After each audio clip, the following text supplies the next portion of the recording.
your mind tonight. I'm so hyped, but it's no hype. From this height, it's direct hits on sight.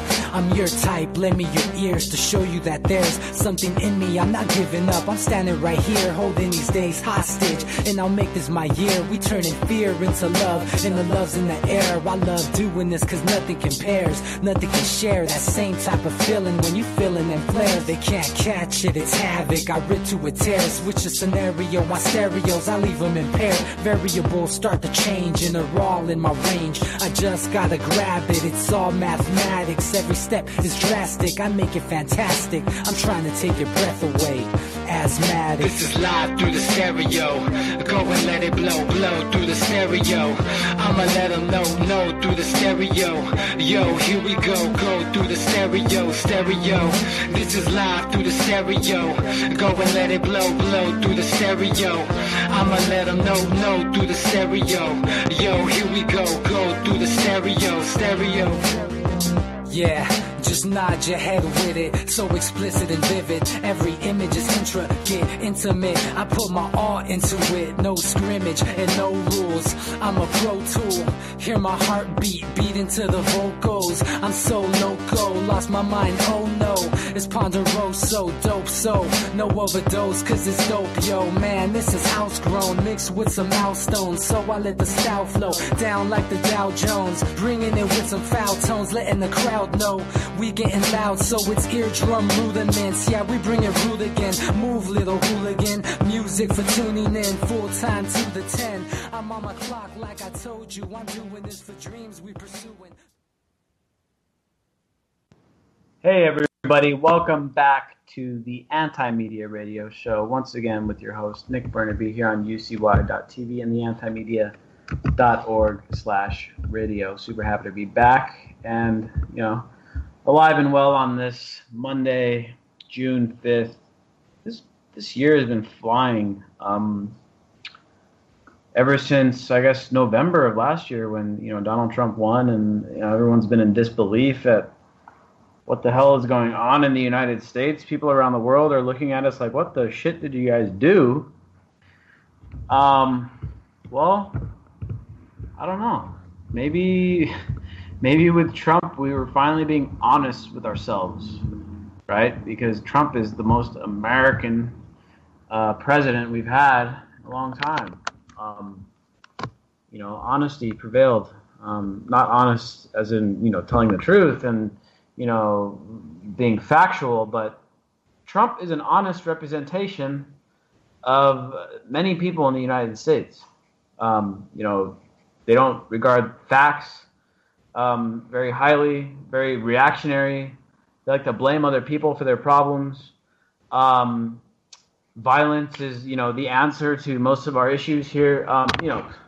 Trump is a representation of the United States. I hate to say it, but I used to say, man, when I first started in this program, when me and DB got into this like 4 years ago, I was definitely naive, and I was like, I can't believe that these politicians and these, corporations are taking advantage of the innocent American people. That is definitely partially the case, but we don't want to forget also that the government is in one way or another a mirror image of the public. The crap that Donald Trump spewed out of his mouth during the election cycle, who, many were like, oh, I can't believe he, started his campaign on some anti-Mexican, rhetoric. And I can't believe he's talking about banning Muslims. I can't believe he's talking about committing war crimes. A lot of Americans were like, hell yeah, that's right. We gotta do that shit. We gotta blow him up. Like, people were like, yeah, dude, yeah. And I was, a lot of other people like us here on the radio show were like, whoa, this guy is so crazy. Like, this is never going to happen. Like, no way. Like, this is not going to happen. Hillary Clinton's going to win. As much as we hate Hillary Clinton, she's going to win because Trump is just too damn crazy. Well, the fact of the matter, I'm not going to say unfortunately, because I can't say that Hillary Clinton would have been better. By all means, she probably would have been worse because at least she wouldn't have the opposition that Trump has. But it happened, and it's maybe not. It shouldn't have been such a surprise because a lot of people resonated with that stuff that Trump said. And not everybody lives in this bubble, I guess, where I live here in San Diego, California, where we've got like this great, awesome economy, and we all live among immigrants, and it's pretty peaceful, and people aren't, it's not like, extremely, extremely bad and stuff. I mean, I guess I live in a bubble where, I guess people that live in the Rust Belt and people that live in the Midwest don't live in that bubble. They live in an area where it's very segregated. They live in an area that's been hollowed out economically. They live in an area that's been forgotten about by all these politicians. And so people are pissed off, and they're willing to give someone like Donald Trump a chance. Now, of course, if you look at the numbers, the people out here did not give Donald Trump a chance. They're like, fuck that guy. He's crazy. We like our Mexican friends and family here. We don't want to deport them. We like Muslims here. We don't want to ban them. But the rest of the country maybe doesn't think that way. And so we're dealing with this brand new reality that is much more of an honest reality than it was under Obama, where we pretended like, oh, we have Obama and we love peace and we're not an empire anymore. We if we're gonna overthrow countries, it's for their own good. Not unlike with George Bush, who was a bad guy and did Iraq and did 9/11 and all other shit. Like, Bush was like, oh, yeah, he's such a bad guy. And then Obama was like, oh, Obama, man, he brought peace to the world. Like, a lot of people that voted for Obama still think that he ended all these wars. They still think that he ended the Iraq war. They still think that the Afghanistan war isn't going on anymore, but it actually is. I think the big difference here is that Trump it's more out in the open. Like, this is what we are. That's what we've been. We've been the shithead, meathead, bumbling baboon rolling throughout the world doing whatever the hell we want. You saw Donald Trump the other day push the prime minister of Montenegro out of the way for that photo op. That's America. That's who we are. Obama was just putting a veneer over top of it like, oh, we got this cool, attractive, young, hip face on top of this brutal, nasty empire that pushes whoever the hell it wants out of the way. Trump is a more honest representation of what we really are.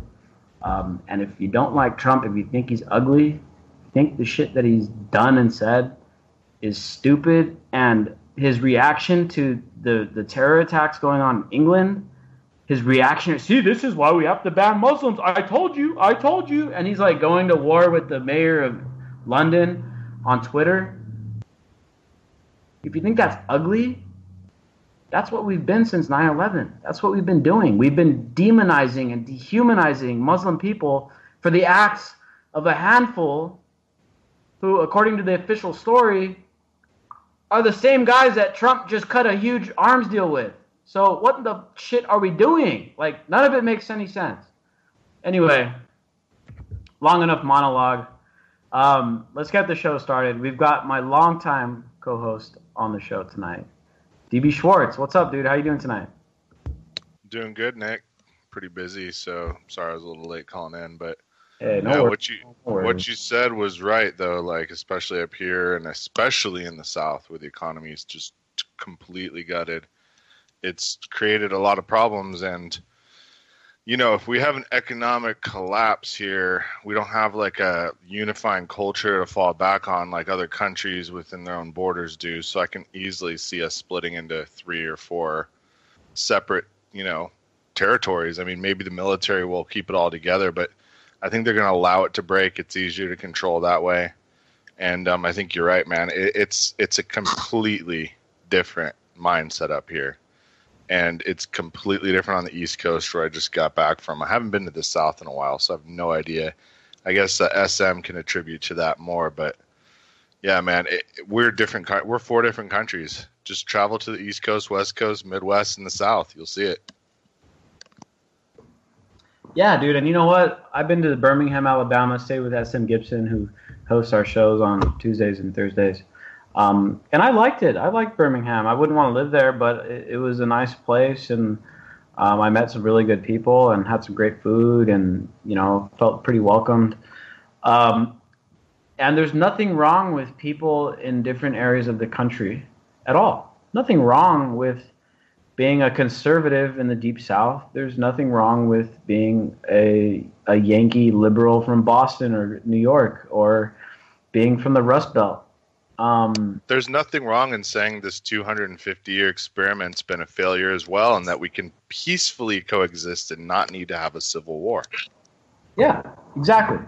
There's nothing wrong with thinking differently than other people. Now, when we run into issues here, and DB, this kind of goes to your point, we run into issues when we start saying, well, the people from, the South are going to tell everyone else how to live for the next 4 years, and they're going to dictate the laws for the next 4 years, and they're going to dictate the foreign policy for the next 4 years. Whereas the people over here on the West Coast may say, well, that doesn't make sense. We don't want to roll back the, legalization of gay marriage. We don't want to crack down on marijuana. We don't want to, maybe bomb the Syrian government. Maybe that's something we don't want to do. And so we run into these big-time tensions when we have a system of government where just one handful of people can decide an entire election, and then they get to dictate their policies down to the rest of us. And this is where we run into the fundamental problems with this type of government. I don't know what you want to call it, democratic republic or, Republican form of government. Democracy, I guess there's all different types of forms of democracy and stuff. But democracy all suffers from the same underlying problem, is that the people who lose the election, in some way or another, they lose their rights, or they lose their liberties, or they get more money taken out of their check, or something is done that they don't believe in. And so then there winds up being anger or angst, or, when it manifests itself as violence. Just yesterday, heartbreaking to watch live. We had one of our journalists, Sean Bradley, on over in Portland to document this. There was the quote unquote free speech rally, which, in my opinion, is like, okay, you guys are rallying to suck Donald Trump's, what. You're going into your safe little free speech zone like good little plebs. Like, when was the last time that a president had, when a president's in power and they have rallies that are like in favor of that president? That is just 70 years ago, Nick. The bootlicking shit to do. Like, you would never see me going out there saying, yeah, I love my president. Like, if I'm going to protest a president, it's going to be, I'm protesting against something he's doing. If the president is doing his job, good job, buddy. You're doing what we pay you to do. We don't need to go out celebrating it. Like, that's he's what you're not taking a paycheck, Nick. Yeah, you're supposed to earn your paycheck. He's not taking one, so he's not accountable. So, like, that, first of all, that's what bugs me, dude. Like, if you're going to go out there and have a pro-president rally, like, you're a bootlicker. But on the flip side, our guy was out there just documenting it down the middle of the road. He's not confronting anybody. He's just showing what was going on. And a handful of Antifa dumb fucks went and beat him up, dude. They jumped our fucking journalist. And that is bullshit, first of all. And it's what a bunch of dumbasses. Ridiculous, dude. And so both sides of this equation, both the alt-right and, they're lady punching heroes, which, we all remember the guy that punched the girl with the dreadlocks in Berkeley. And they all celebrated that guy as some type of hero.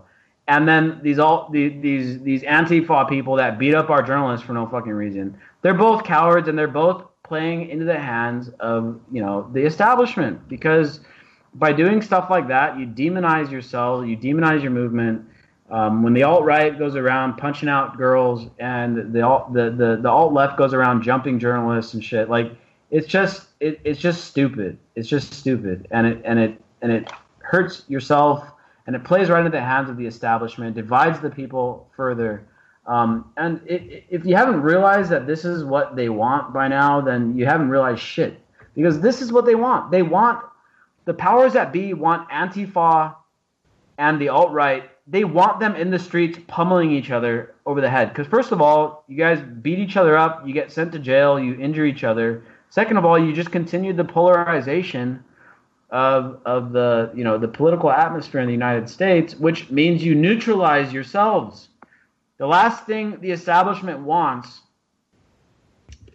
is for these two groups to come together and realize, oh shit, well, we both actually kind of want the same things. And I know Jake has been talking about this a lot lately. I wish he was on the show tonight. I think he's busy doing something. But I have a article that I wrote last year in June. Hold on, I'm trying to pull it up. I'm going to pull it up in a second here. But anyway, these people are literally playing right into the hands of what the government wants you to be doing. They want you beating each other instead of beating them.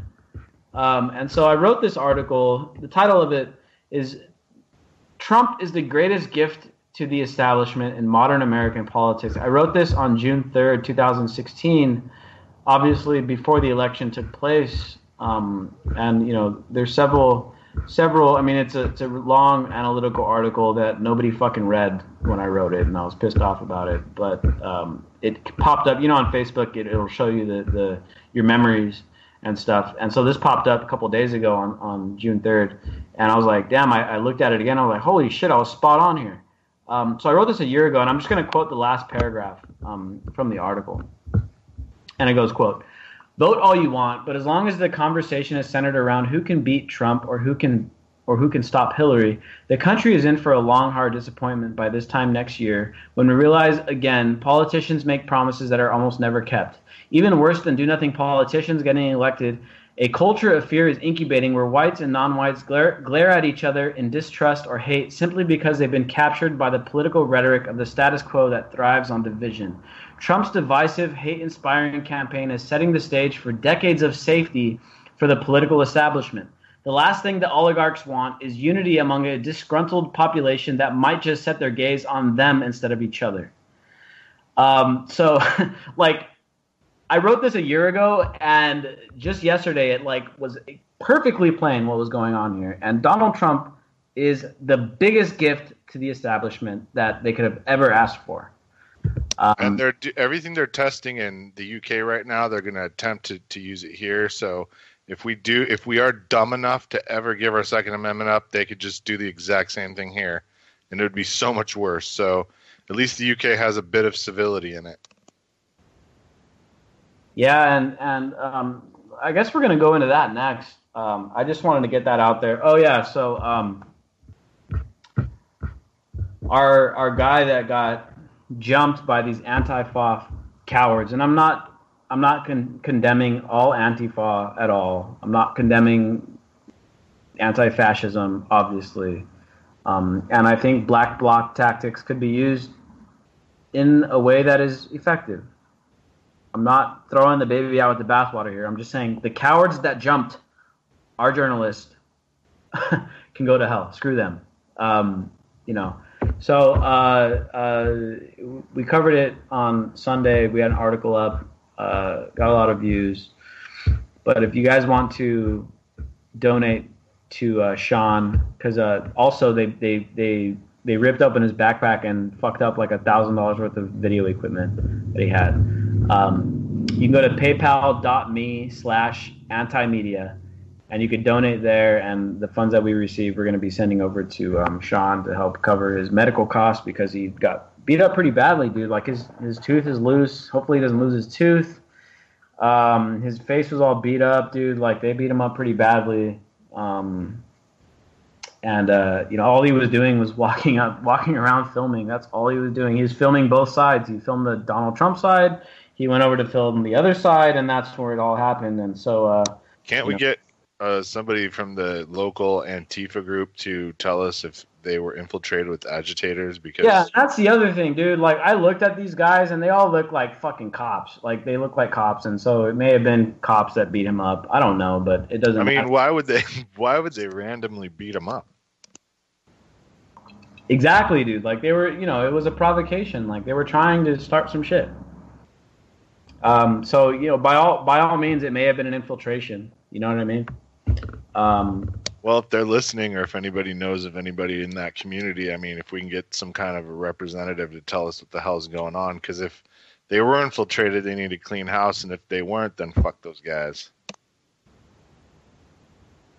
For all we know, it was Jake out there in Portland jumping Sean. That's why I didn't show up for the radio tonight. Jake, if you're listening, it better not have been you, dude. Yeah, man. I heard Jake's been on that bent recently. He's just firebombing. I know it wasn't Jake. The UK, man, these terror attacks, 2 in a row, Manchester and now I guess the London Bridge. Nothing at the benefit concert though. I don't know where to start on this. I mean, DB, what's your take? Well, dude, nothing at the benefit concert. It went off without a hitch. Nothing while she was on stage. Not a lot of CCTV, at least that they've released. A lot of really messed up propagandish type things on Periscope. I mean, the demonization effect in full swing. I mean, honestly, the people that are not even religious, they just are cursory Muslims, are going to get caught up in what's going to be this first wave of crackdown. And this is like a test, man. They're going to persecute and demonize one segment.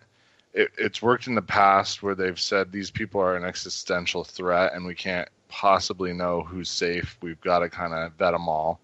So they're going to probably try to intern them or do something weird.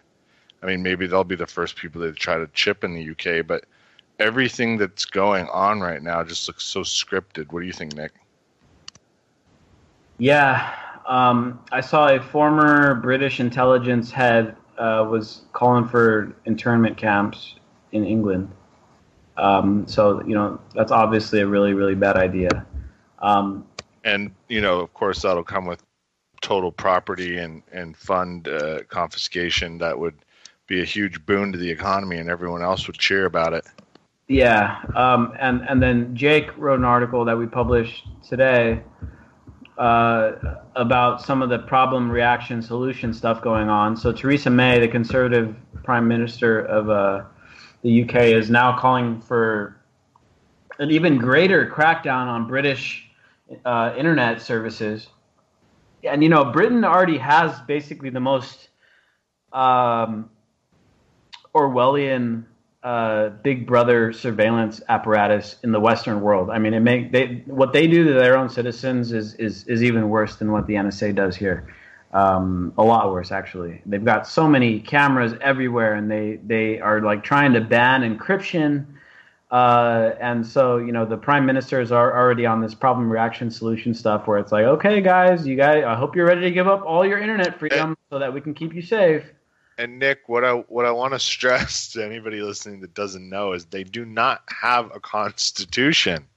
People have been bitching online, the UK would never do that. Yes, they would. They created tort law. Everything's a contract. Everything's a business proposition. And when you're a country that really never had a lot of resources to begin with and now has even less and now doesn't control much of an empire, I mean, kind of second banana to us in the whole scheme of things, I could see where they would need a scapegoat to continue what they've been doing. Otherwise, there probably is going to be an organic revolt soon. Yeah, and so hold on, because we got a bunch of articles on this. Let me pull up a couple of these. I should have been prepared ahead of time here, but. So the first point I want to stress here is that they already have the most Orwellian police state in the Western world, right? Like, they already spy on all of their people. They already have cracked down on encryption. They already got all this massive surveillance stuff going on. And you know what? It doesn't work, Nick, because everybody that's ever been caught's always said, man, we don't use any electronic ways of communication. We go to old school. And then they're so lazy now. I mean, the cops don't even have guns. That's what it tells you about how they value the safety. Because, yeah, sure, cops in this country kill a lot of people. We know that. But could you imagine a cop here without a gun? It's a pointless position to have somebody attempt to police a population when they don't have a force multiplier really at all. And when you look at these British cops, they are just as out of shape as any American cop is, and they're getting whooped up every time they try to get in there and actually detain somebody. Yeah, dude. Exactly, man. And, here's the thing. And this is a point that Kerry made in an article we wrote, published on May 25th, called Dear UK, Your Government Already Let the Terrorists Win. And basically, dude, is the big point here, I think, is that despite all of this stuff, they can't stop these attacks from happening. And there's two angles to this. First of all is the surveillance apparatus, mass surveillance, and this is something Snowden has repeatedly said.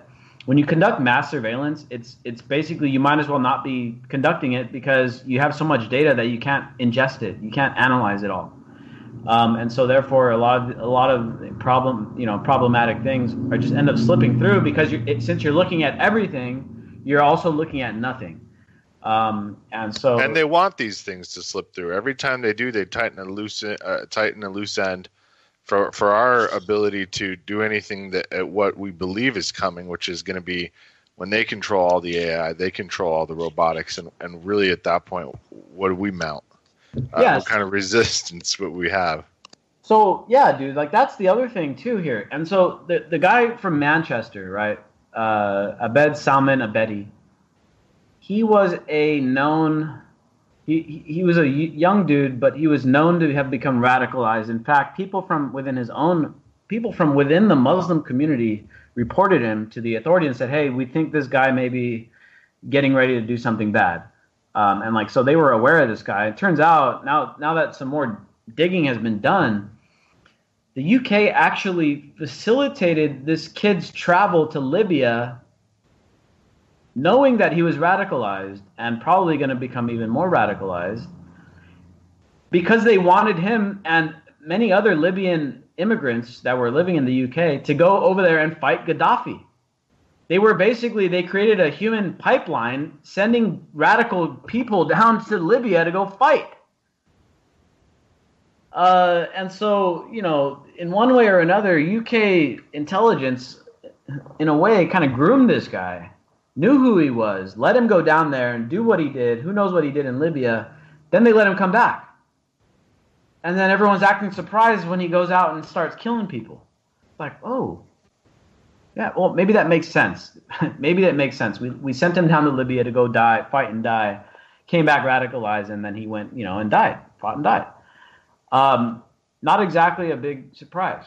And this second guy, let's pull up the Mirror article here from Britain. God, if they didn't have so many goddamn ads on their page, I could actually see what they're trying to write here. So apparently the latest attacker was also, he'd already been investigated by the MI5, which is like the British intelligence services, in 2015.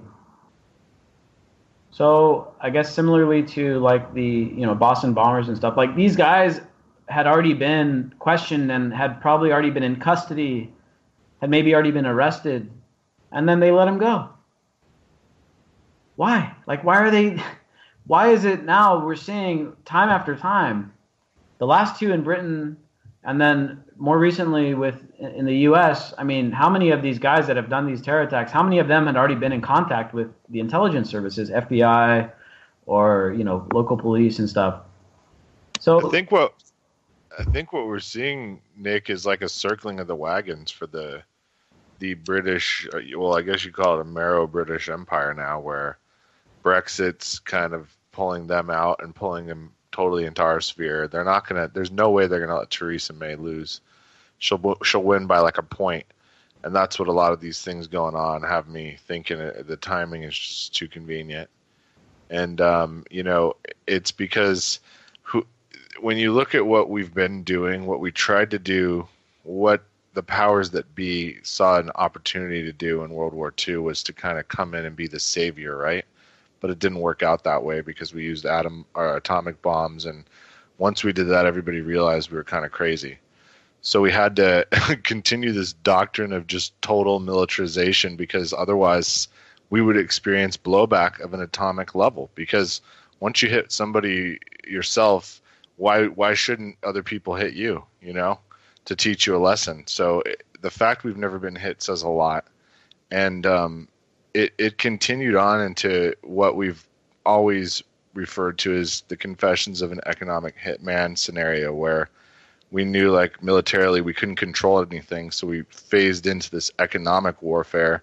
And that's what we're in now. Like, people don't understand. There is World War III going on now. It's just not a conventional bombing cities war. It doesn't have to be. It's not going to be. It's going to be monetary collapses, grid collapses, things go boom in the night. I mean, special ops stuff. The only way it'll ever go back to a World War II scenario would be like in a complete and total free fall of the economy worldwide, where people felt they could take advantage of it because they had a better military than a neighbor or something like that, and they just tried to swoop in. And maybe we'll see that. And maybe that's what they're getting ready for here. I have no idea. Why do we need a wall on the southern border if we're not going to go to war? Yeah, it's an interesting question, dude. And, it does go back to what's going on in Britain, because they got this big election coming up for prime minister. And, of course, they've got their two parties, which from the outside looking in, you would say, okay, they got their conservatives, which are kind of more like Republican, and then they have Labor, which is kind of more like Democrat. But there's a caveat. The guy leading Labor is a guy named Jeremy Corbyn, and I look at him as kind of a left libertarian progressive by America. Like if he was in the U.S., that's what I would call him. And it's kind of like a hybrid between Bernie Sanders and Ron Paul. And he's the guy in charge, or he's the guy running for the Labor candidacy. And obviously, looking from the outside in, it's like, okay, Jeremy Corbyn is like the better choice. Just like if we were looking back and saying, well, would you rather have Bernie Sanders or Hillary Clinton? Obviously, even if you don't like Bernie Sanders, it's like, yeah, Bernie Sanders is much better than Hillary Clinton, right? Just as like, if I were to look at the Republican, field before the election, I would say, oh yeah, Rand Paul is much better than Donald Trump. Anyway, that being said, Jeremy Corbyn versus Theresa May. This is an election that's coming up very soon. And this is going to have obvious ramifications across the entire world. And Jeremy Corbyn is actually taking these terror attacks and saying, you know what? We need to stop invading countries in the Middle East, and these terror attacks would probably stop. So, like, Jeremy Corbyn is saying a lot of the same stuff that we're saying, whereas Theresa May is more along the lines of, like, neoconservative, like, okay, well, these terrorists are bad people, so we need to start bombing Syria. And that's exactly what she said after, the Manchester attack, but the guy was from Libya, right? The guy was from Libya, and so they're like, oh, well, this bad terrorist, and ISIS takes credit, so we're going to go bomb Syria. I think Jeremy Corbyn is saying, no, that's maybe not a good idea. I think there is very interesting election playing out there in England. I have a quote from Corbyn. Quote, I have spent my political life working for peace and human rights and to bring an end to conflict and devastating wars. That will almost always mean talking to people you profoundly disagree with. That's what conflict resolution is all about. But do not doubt my determination to take whatever action is necessary to keep our country safe and protect our people on the streets, in our towns and cities, and our borders. So, despite being, a non-interventionist or whatever, he is kind of still playing up that same old keep you safe rhetoric or whatever. But the guy's got a track record of being not being an imperialist. And in fact, he's actually pretty critical of Israel and what they've done with the Palestinians and stuff as well. And that's very rare in British politics. So, this, like you said, though, DB, what did you mean, though, by they won't let Theresa May lose. You don't think they'd let Jeremy Corbyn win, or what? No, I mean, because they've already made their decision when Brexit squeaked through, and like I said, I believe there's multiple empires in the world, and ours is a Western one. Ours is probably closer to Babylonia and Rome and Londinium than anything else, and or at least the people that initially immigrated here and the founding fathers that had a conservative insurgency to save their way of life, which included slavery, which it's really ironic when you think about it, Nick, because it's like the empire is collapsing under its own weight because it went and tried to colonize the whole world, once through, trade and gunboat diplomacy, another through like multiple world wars that haven't stopped even to this day, and now they're trying to do it through an economic, technological level. And the truth of the matter is, like, people that live in poverty, even abject poverty in other countries, still resist our economic colonialism, even if it improves their quality of life, because they don't want to give up their culture. And that's something that I guess our rulers will never learn and they'll never accept, is that there are other cultures and people around the world that think totally differently for generations and eons. And I mean, America's a perfect example of how cultures can get along, but sometimes certain ones never intertwine, period. And it's normal, and that's just part of humanity. And part of our growth maybe is this clash of civilizations every once in a while. But I think we're pulling back, Nick. I think we're in retreat. Yeah, there's been some very interesting developments. So first, let's look at Europe. And Trump's recent tour of Europe and the comments made by Angela Merkel afterward. There's a clear rift there between Germany and the United States that you wouldn't really see. I mean, I guess I'm not that good on Cold War politics and stuff. I didn't study up. I'm mostly better at the pre-Cold War stuff. But I don't remember a time in recent history where at least even including when it was like, West Germany and stuff, when the German government had clear differences with the United States. This is pretty new. This is pretty new, where Merkel was saying, "Look, we can't rely on the U.S. anymore to be our, to take care of us. We have to be more self-reliant." I honestly look at it as a good thing, because she's right, and I don't agree with Angela Merkel on many things. But obviously, your countries are better off being self-reliant than being, basically a proxy of the United States. If you can take care of yourself, do it. Don't let us tell you what to do, because we're obviously messing some stuff up because we can't even get it right here at home. So I think that's a good thing. But at the same time, it does signal some bigger kind of schisms in the grand scheme of NATO and the allies that we think we have and stuff. Like, I'm not sure how much longer the allegiances are going to hold up. Maybe because I think they're starting to feel, I think a lot of these countries are starting to feel our weakness. And I guess Trump is kind of a symptom of that weakness, where people are really insecure and really struggling to figure out what the hell has happened. So Trump got elected out of weakness. And so I think a lot of these countries over there in Europe, especially the stronger ones like Germany, I don't know exactly where the UK stands. I guess we're going to find out more about that after this election.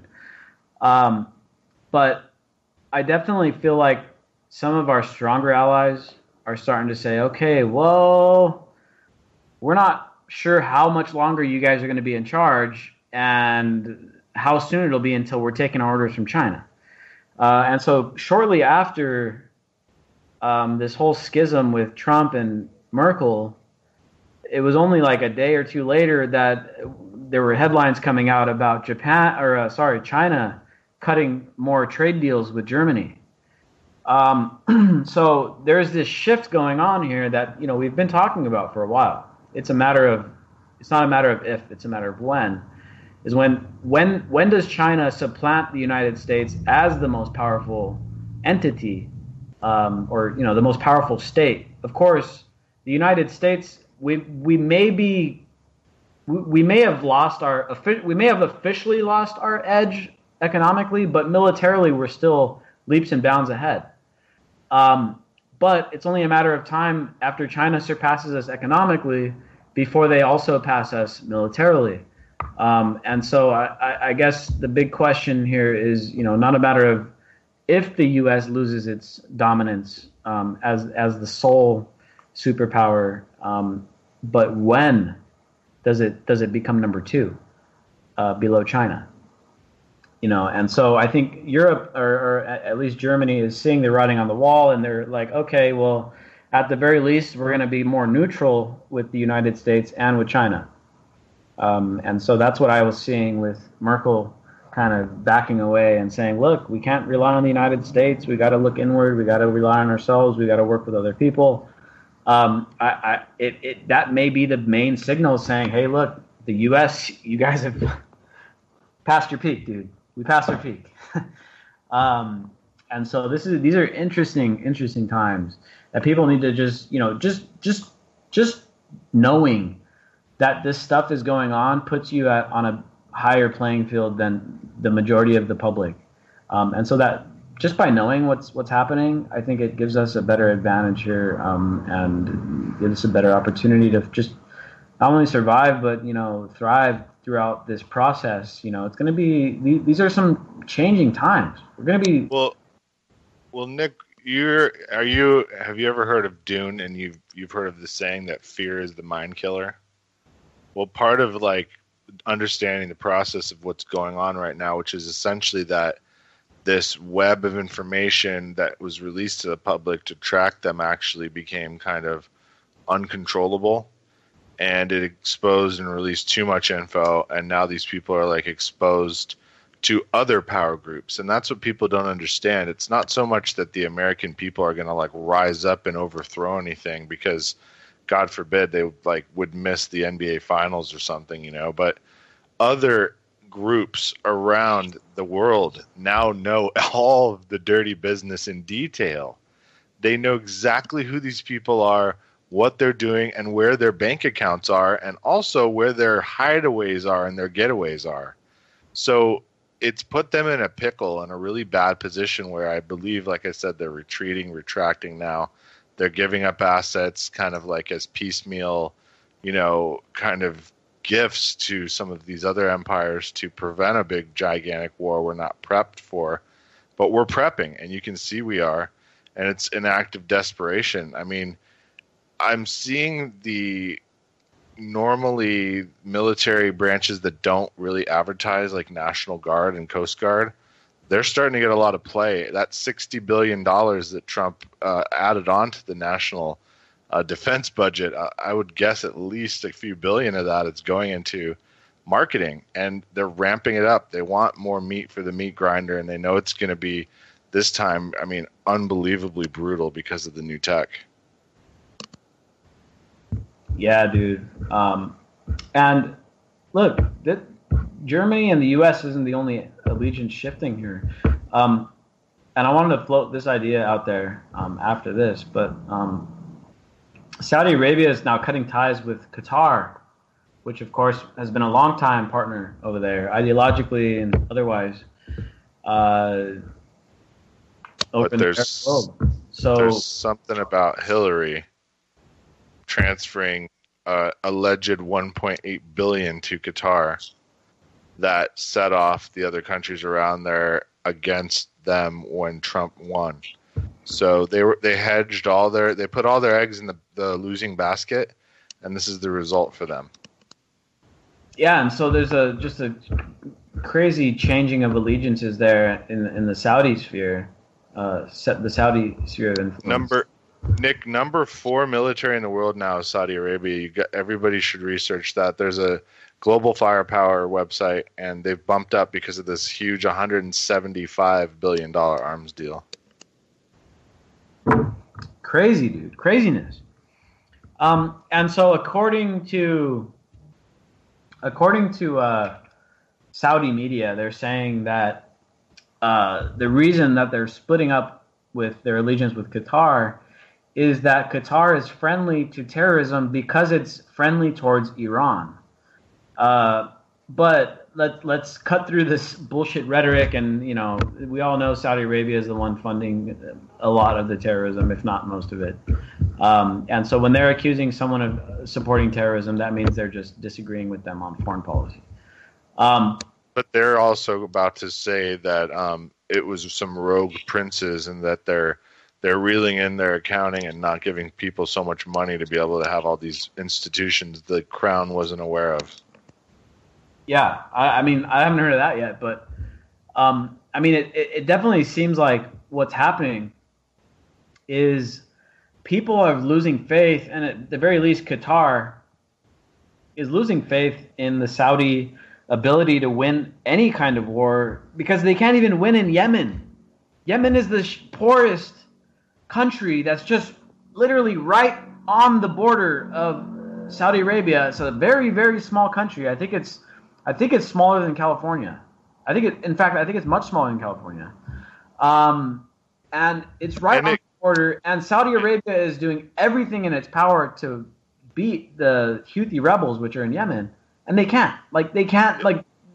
You're talking about the fourth largest military in the world can't beat a ragtag band of just rebels that are underfinanced, underarms, underfed, malnutrition, and they're still kicking the Saudi Arabians' ass. And the worst part about it is that because of the actions of this horrible war, where you've got people and cities being, basically bombed with the same veracity of places over in the Middle East by us and Russia. I mean, the Saudi Arabian Air Force is no joke, and they're hitting positions that have no hope at all of defense and civilian pops. And it's creating a famine. I just saw an article that was like every 10 minutes a kid dies because they haven't been eating for a month or two. I mean, people are holding on that long. And, if there's one thing Americans could do is to get behind a relief program, even if it's airdrops. We have a massive Air Force. We could just airdrop food in there and make a huge difference. I'm not saying that we would or that we could, but if public pressure was applied for at least food to get in there, I mean, it could save thousands. A kid every 10 minutes, dude, just from no food. And it takes forever to die from no food. It's a horrible way to go. Terrible, dude. Terrible. And the thing is not only are we selling Saudi Arabia the arms to do all this crap, and so that's already on us. But even worse than that, we're supporting this effort in many ways. I mean, they're giving Saudi Arabia surveillance. They're giving them intelligence. They're basically doing everything but dropping the bombs for them. And that's not to say that we're not also dropping bombs in Yemen. Sorry, because we are. We're flying drones, and we have a quote unquote anti-terror campaign against quote unquote Al Qaeda over there. So we are bombing in Yemen. We're just not bombing the Houthi rebels. We're supposedly just bombing Al Qaeda. And we all know that that's sketchy at best. The honesty of that campaign and the truthfulness of it is probably. We're probably not bombing Al Qaeda. We're probably bombing the Houthi rebels, and they're just telling us that they're bombing Al Qaeda. And not only that, but Trump, as soon as he got into office, you remember he authorized that raid that went in and they killed some little girl that was a U.S. citizen. And but that was left in his lap. So I have to give equal. That's equal true. I have to give equal. I mean, let's be honest, because of how long things are planned out, even a year out. I bet there's still Obama operations on the table that are probably going to be greenlit by Trump. He doesn't care. It doesn't matter what face the puppet wears. It's like you said at the beginning of the show. They just don't care anymore. They don't care to hide it. What are we going to do about it? What are we really going to do about it? They've just, The thing is we're in the minority here, man. I know us, and I know the people that listen to our show. I know a lot of our regular listeners. We're empathetic people who give a shit about other people's lives, regardless of their race or their religion and the color of their skin or whatever. A life is a life. People are people. They shouldn't be dying. They shouldn't be starving if it can be prevented. But the majority of Americans, unfortunately, either are apathetic to it, or even worse, they're like, fuck it, dude. You know what? Turn the Middle East to glass. Why aren't we nuking Iraq yet? Like, people say that Because- shit. They mean it. You have to give civilians a chance to get out, and surprise, surprise, we grow a lot of food and we do a lot of bombing, so a lot of people claim, political asylum, and we bring them in because it's sort of a moral duty. And if people don't want to see millions of immigrants spilling in here, then we have to change our foreign policy. But by the way, because we have millions of immigrants spilling in, we have a positive growth for our population, and our economy is still growing despite all of the incompetent morons that run government and run big business and screw over the American worker.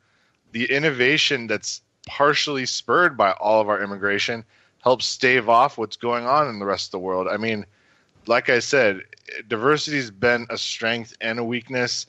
There's cracks forming, but we could split up along ideologies and still protect each other and still have an intertwined economy, just have different rules for different areas. It would be all good. I would be so for it, man. I mean, I think most people under 40, 45 are pretty much seeing the inevitability of that. Yeah, dude. I mean, you made a bunch of good points there. But, I guess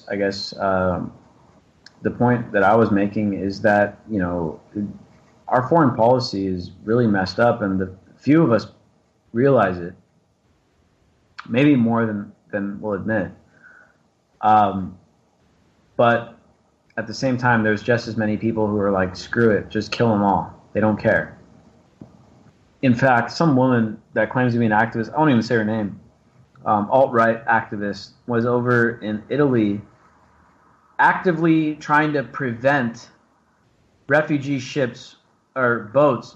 These guys are floating boats off of Libya, and like some of these boats they're trying to row out. They're trying to row a boat from Libya to Italy. That's no small feat, obviously. She was out there trying to block the boats from landing in Italy. And we all hear the stories of the refugee boats capsizing and 50 people drown, 110 people drown, 200 people drown. And people are out there talking about blocking the boats from landing. And keep in mind, these refugees, many of them are leaving from Libya. A lot of them are Libyan. A lot of them are from Mali.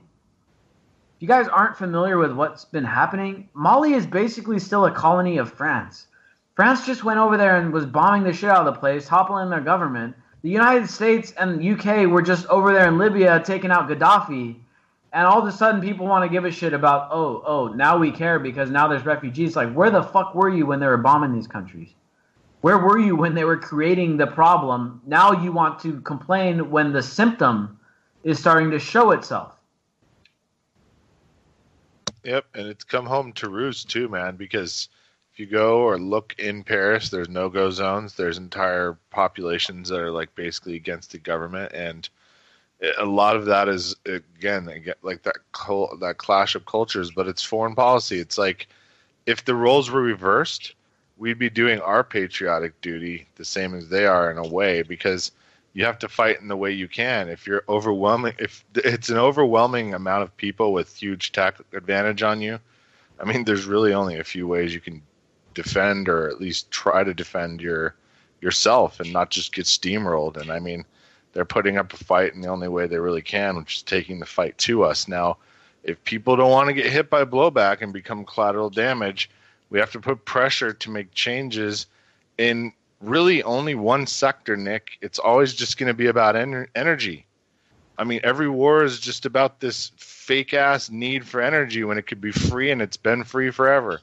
So if people would make a Tesla coil, and one person in the neighborhood got free power and taught all their neighbors to do it, what are they going to do, arrest everyone?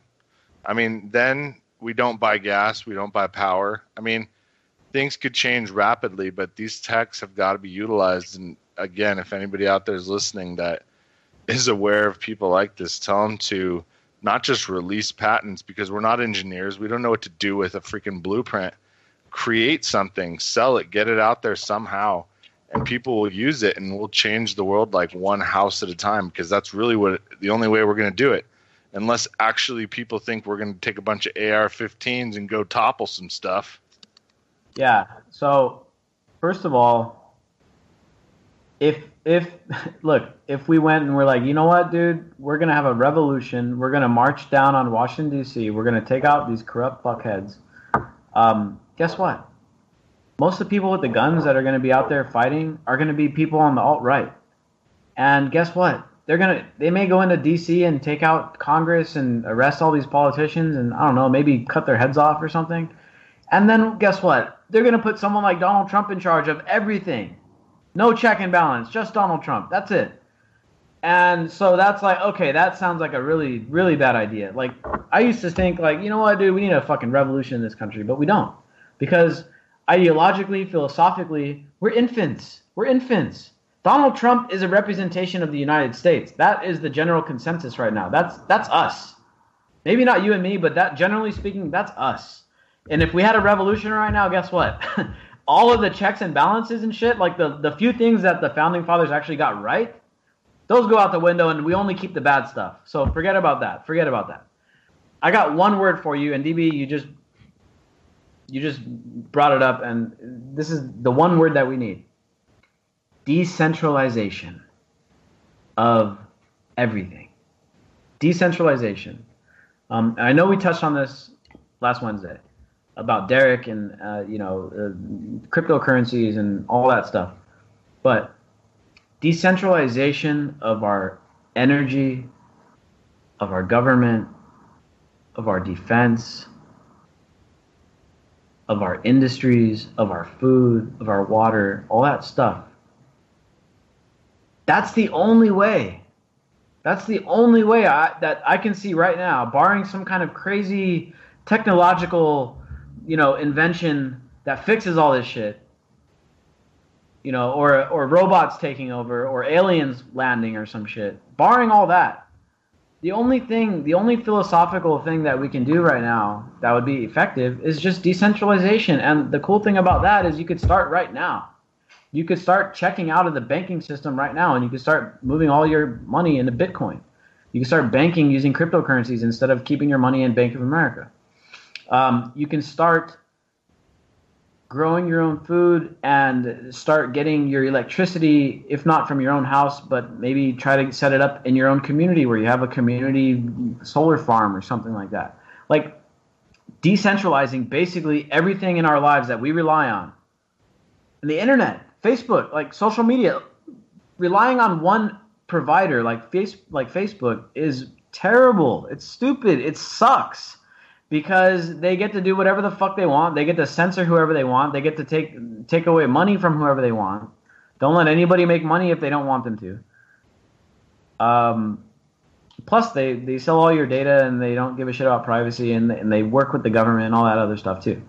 But we got to decentralize everything. Everything. That is the only philosophical thing that we need to embrace right now. And it doesn't even have to be partisan politics stuff. Like, you don't have to say, well, I'm a conservative decentralizationist. It's like, just decentralize. You don't have to be a politician. You don't have to be political about it. Like, who wouldn't want to rely on food that is grown closer to their house? Who wouldn't want to rely on power getting generated off their rooftop? Like, who wouldn't want that? It doesn't have to be political. And, more and more as we deal in these political conversations, the more I realize politics are it's just a waste of time. And the activism we should be embracing is not political activism. It's solution and economic-based activism. And decentralization is the just underlying component there that is going to make all of this stuff, is going to just make the world a much better place. It can be manipulated by a handful of people and kill people. Like I told you, I'm doing this for dreams we pursue it, but call it a reality, cause there's no illusion. This is live through the stereo. Go and let it blow through the stereo. I'ma let them know through the stereo. Yo, here we go through the stereo. This is live through the stereo. Go and let it blow through the stereo. I'ma let them know through the stereo. Yo, here we go through the stereo.